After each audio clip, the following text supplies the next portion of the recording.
Hi everyone. இவ்வளோ நாளாக video போடாததுக்கு கொஞ்சம் ரீசன்ஸ் இருக்குது. கொஞ்சம் பர்சனல் ப்ராப்ளம், ஹெல்த் இஷ்யூ, இதனால தான் நான் வீடியோ சரியாக போட முடியல.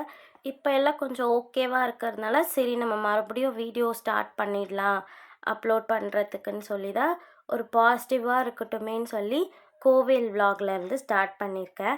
என்னன்னா இப்போ தான் நமக்கு சாட்டர்டே வைகாசி விசாகம் முடிஞ்சுது. ஸோ நாங்கள் ஃபேமிலியாக மயிலம் முருகர் கோவிலுக்கு போயிருந்தோம். ஆக்சுவலாக பாப்பாவோடைய நட்சத்திரமே விசாக நட்சத்திரம். ஸோ அவளுக்காகவும் வேண்டிக்கிட்டு சரி முருகரை போய் பார்த்துட்டு வந்துடலாம் அப்படி சொல்லி தான் ஆட்டோவில் கிளம்பிட்டோம்.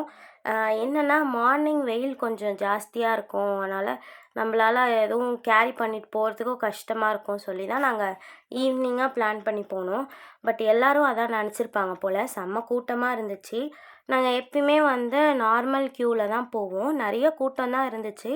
பட் அவங்க எல்லாருமே கொஞ்சம் ஃபாஸ்ட்டாக மூவ் பண்ண நாங்களும் சூப்பராக சாமி பார்த்துட்டு வந்துட்டோம். அம்மா வீட்டில் இருந்தே கொஞ்சம் பிரசாதம்லாம் செஞ்சு எடுத்துகிட்டு வந்திருந்தாங்க.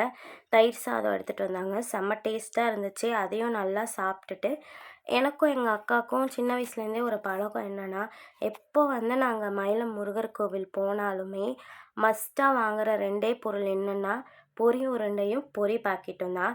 இந்த மாதிரிலாம் யார் வாங்குவீங்கன்னு சொல்லி மறக்காமல் கமெண்ட் பண்ணுங்கள். சாமிலாம் கும்பிட்டு சேஃபாக நாங்களும் வீட்டுக்கு ரீச் ஆகிட்டோம். நெக்ஸ்ட் வீடியோவில் பார்க்கலாம். பாய்.